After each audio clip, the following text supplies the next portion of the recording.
Hello दोस्तों, आज की शानदार वीडियो में आपका स्वागत है। तो आज की इस वीडियो में हम बात करेंगे जो कि हमारे एमपी बोर्ड में कक्षा 5वीं और 8वीं की जो यहाँ पर बोर्ड एग्जाम होने वाली है उस विषय में हम यहाँ पर डिटेल में नोटिफिकेशन के बारे में चर्चा करेंगे। साथ में ये भी बात करेंगे कि हमको पेपर किस प्रकार से बनाने हैं, क्योंकि उसमें ब्लूप्रिंट दे रखी है हाफ ईयरली एग्जाम की, हमको किस प्रकार से पेपर बनाना है। अगर आप बोलेंगे कि हमको एक आइडिया दीजिए सैंपल पेपर का, तो वो भी हम आइडिया आपको जरूर देंगे किस प्रकार से आपको यहाँ पर पेपर बनाना है। अभी बात कर लेते हैं उस नोटिफिकेशन का जो हमको प्राप्त हुआ था। यहाँ पे काफी लंबा समय हो गया, अभी तो यहाँ पर 7 तारीख से हाफ ईयरली एग्जाम स्टार्ट हो, 29 तारीख हो गई है, आज लगभग 29 अक्टूबर हो गया है आपका। नवंबर में एग्जाम है 7 नवंबर से। तो चलिए बिना किसी देरी के उस नोटिफिकेशन को देखते हैं, उसमें देखते हैं हमको क्या क्या उसमें जानकारी दी गई है और किस प्रकार से जो प्राइवेट स्कूल है, अशासकीय स्कूल है, उसमें किस प्रकार से हमको यहाँ पर पेपर बनाना है उसके बारे में बात करेंगे। यहाँ पर जो शासकीय स्कूल है यानी जो सरकारी स्कूल है उनके पेपर तो आगे से आ ही जाएंगे, लेकिन जो अशासकीय स्कूल है उसका पैटर्न कुछ अलग है, तो उसके बारे में हम चर्चा करने वाले हैं खासकर इस वीडियो में। तो चलिए बिना किसी देरी के वीडियो को स्टार्ट करते हैं। देखिए दोस्तों, आपको ये नोटिफिकेशन दिखाई दे रहा होगा यहाँ पर, जो कि राज्य शिक्षा केंद्र द्वारा यहाँ पर जारी किया गया था हमको ये। तो इस नोटिफिकेशन को हम ध्यान से देखते हैं, समझने की कोशिश करते हैं कि इसमें क्या क्या जानकारी दे रखी है। तो सबसे पहले देखेंगे, देखो, अर्धवार्षिक मूल्यांकन वर्ष 2022-23 शासकीय एवं अशासकीय शालाओं हेतु दिशा निर्देश। तो यहाँ पर हम अशासकीय की बात कर लेते हैं। शासकीय तो यहाँ पर लगभग सभी को सारी जानकारी मिली जाती है, उनको तो आगे से ही पेपर वगैरह आते हैं। अर्धवार्षिक मूल्यांकन आयोजन की तिथि, अवधि एवं पाठ्य सीमा समस्त शासकीय प्राथमिक एवं पूर्व माध्यमिक शालाओं की कक्षा 3 से 8 हेतु अर्धवार्षिक मूल्यांकन का आयोजन दिनांक 7 नवंबर से ये एग्जाम स्टार्ट होगी, जो कि यहाँ पर 16 नवंबर 2022 के अवधि में किया जाएगा। कक्षावार एवं विशिष्ट समय सारणी प्रविष्टि 1 परिशिष्ट 2 पर संलग्न है, मतलब समय सारणी भी दे रखी है हमको। उसके बाद में अर्धवार्षिक मूल्यांकन 30 अक्टूबर 2022 तक पढ़ाई गई पठन सामग्री का आधार पर किया जाएगा, यानी कि 2022 यानी कि 30 अक्टूबर यानी कि आज और कल, हाँ मतलब कल की लास्ट डेट में जितने भी आपने पढ़ाए हैं उसके आधार पर आपको यहाँ पर ये पेपर आएगा, इससे रिलेटेड ही पेपर आएगा। इससे मतलब 30 अक्टूबर तक जो जो पढ़ाया है वही हमको पेपर में देना है, बाकी यहाँ तक आने वाला है। संदर्भित पत्र क्रमांक 1 व 2 में अनुसारित प्रसारित दिशा निर्देश के अनुक्रम में शासकीय शालाओं में अर्धवार्षिक मूल्यांकन हेतु प्रश्न पत्र का निर्माण लर्निंग, देखो शासकीय में लर्निंग आउटकम्स आधारित लर्निंग गैप सामग्री N1 आधारित पाठ्यक्रम पर किया जाएगा। तो यहाँ पर ये शासकीय के लिए कुछ दे रखा है, जो कि निर्माण लर्निंग आउटकम्स आधारित लर्निंग गैप सामग्री N1, जो कि ये सामग्री होगी, कुछ यहाँ पर बुक वगैरह होगी, उनके आधार पर किया जाएगा। अशासकीय शालाओं हेतु, चलो जो देखना चाहते हैं हम अशासकीय शालाओं हेतु खास, तो वो देख लेते हैं। तो अशासकीय शालाओं में क्या क्या यहाँ पर दिया गया है उसको ध्यान से देखिएगा आप। संदर्भ पत्र क्रमांक 4 के अनुसार प्रशासनिक अनुमोदन के अनुक्रम में एक अकादमिक सत्र 2022-23 में कक्षा 5वीं एवं 8वीं की वार्षिक परीक्षा में शासकीय शालाओं के साथ साथ समस्त शासकीय मान्यता प्राप्त अशासकीय शालाओं हेतु अनुदान प्राप्त शालाओं को भी सम्मिलित किया गया है, यानी कि इस वर्ष से इनको भी सम्मिलित किया गया है। यहाँ पर हमारी जो शासकीय प्राइवेट स्कूल है, टेंशन लेने की बात नहीं ज़्यादा। वार्षिक परीक्षा परिणाम में अर्धवार्षिक परीक्षा का 20% यानी कि 20% अधिभार लिया जाएगा, 20% नंबर आपके जुड़ने वाले हैं। यहाँ यह स्पष्ट किया जाता है कि शाला द्वारा विद्यालय के कक्षा 5 व 8 के विषयवार प्राप्तांकों की प्रविष्टि पोर्टल पर की जानी है, यानी कि हमको ही करनी है। पोर्टल पर नंबर जो है हमको डालने हैं, यहाँ पर जाकर 5वीं और 8वीं के नंबर जो हमारे प्रिंसिपल होंगे स्कूल के, वही टीचर वगैरह जो भी होंगे वहाँ पर वाइस प्रिंसिपल, वही करेंगे ये काम। तो अधिभार की गणना शाला द्वारा नहीं की जाएगी, अधिभार की गणना शाला द्वारा नहीं, यह गणना सॉफ्टवेयर द्वारा स्वतः ही हो जाएगी। ये सॉफ्टवेयर द्वारा स्वतः ही नंबर डालने हमको बस, तो अपने आप ही वो गणना हो जाएगी वहाँ पर। एक रूपता की दृष्टि से शासकीय शालाओं के समान ही अशासकीय अनुदान प्राप्त शालाओं में भी कक्षा 5वीं एवं 8वीं के अर्धवार्षिक परीक्षा का आयोजन 7 नवंबर से 16 नवंबर 2022 की अवधि में किया जाएगा। उपरोक्त शालाओं में कक्षा 5वीं व 8वीं के विद्यार्थियों के मूल्यांकन हेतु कक्षावार विषयवार समय सारणी प्रविष्टि 1 प्रविष्टि 2 पर संलग्न थे, मतलब कि उपरोक्त जो शालाएं हैं 5वीं और 8वीं की जो मूल्यांकन हेतु कक्षावार विषयवार जो समय सारणी है वो दे रखी है परिशिष्ट 1 और परिशिष्ट 2 पर। उसके बाद में कक्षा 5 एवं कक्षा 8 के अर्धवार्षिक मूल्यांकन हेतु प्रश्न पत्रों का निर्माण 30 अक्टूबर 2022 तक पढ़ाई गई सामग्री के आधार पर किया जाएगा, यानी कि 30 अक्टूबर तक जो पढ़ा देते हैं, मतलब कल 30 अक्टूबर है डेट, मतलब जो पढ़ा दिया उनमें से आपको यहाँ पर उनको पाठ्य सामग्री के आधार पर किया जाएगा।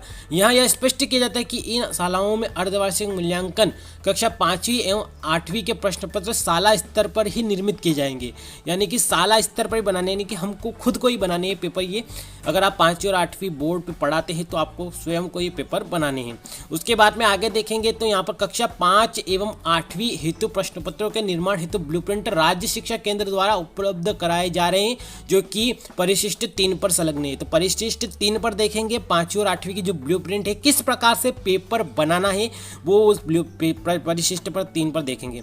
शेष कक्षाएं कक्षा 1 से 4 एवं से 6 अर्धवार्षिक परीक्षा का आयोजन शाला द्वारा अपनी सुविधा के अनुसार कराए जा सकते हैं। देखो यहाँ पर स्पष्ट दे 5वीं 8वीं का तो हमको टाइम से ले लेना है, बाकी अगर आप पहली से चौथी तक और 7वीं 8वीं का जो अर्धवार्षिक परीक्षा है उसका आयोजन अपने अनुसार हम करवा सकते हैं। प्रश्न पत्रों की एक प्रति, ये ध्यान से देखिएगा, प्रश्न पत्रों की एक प्रति BRC कार्यालय में जमा करना, शासकीय मान्यता प्राप्त तथा अशासकीय शालाओं निर्धारित समय सारणी अनुसार परीक्षा आयोजन करने के उपरांत 21 नवंबर तक 2022 तक प्रत्येक कक्षा के प्रत्येक विषय के प्रश्न पत्रों की एक प्रति, प्रत्येक कक्षा के प्रत्येक विषय प्रश्नों की एक प्रति BRC कार्यालय में जमा कराएं तथा पावती प्राप्त करें। BRC यह सुनिश्चित करेगा कि उनके क्षेत्रांतर्गत आने वाले समस्त अशासकीय अनुदान प्राप्त प्रत्येक शाला के प्रत्येक विषय प्रश्न पत्र, यानी कि केवल 5 और 8 उनके कार्यालय में जमा हो जाए। यानी कि हमको यहाँ पर एक प्रति जो कि 21 नवंबर को जमा करनी है, यानी कि एग्जाम के बाद को 5वीं और 8वीं की जो प्रश्न पत्र प्रति होगी, मतलब हमारे जो पेपर होंगे उनकी एक प्रति जमा करना है। BRC यह सुनिश्चित करेगा कि अशासकीय शालाओं के प्रमुख द्वारा निरूपित परिणाम परिवार से जमा कराएं। तो ये प्रमाणित पत्र आपको दिया जाएगा वहाँ पर। 7 से 16 नंबर की अवधि में कक्षा 5 की आयोजित अर्धवार्षिक मूल्यांकन प्रश्न पत्र का उपयोग किया गया। अब और देख लेते हैं कुछ जानकारी और देख लेते हैं हम। समस्त अशासकीय शालाओं से प्राप्त प्रश्न पत्र BRC द्वारा संबंधित जिले की डाइस कोड में जमा किए जाए एवं पावती प्राप्त की जाए। उक्त प्रश्न पत्रों को ब्लूप्रिंट में निर्धारित संरचना, कौशल व कठिनाई स्तर हेतु निर्धारित अधिभार इत्यादि मापदंडों पर विश्लेषण प्रत्येक जिले के डाइस कोड द्वारा किए जाए हेतु निर्देशित प्रत्यक्ष से जारी की जाए। मतलब कि ये अलग से हमको जानकारी यहाँ पर।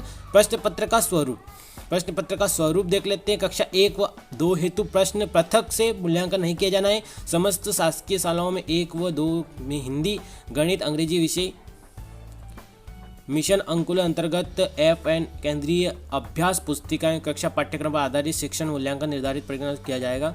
तो ये कुछ जानकारी दे रखी है, जो भी है आप पढ़ लीजिए।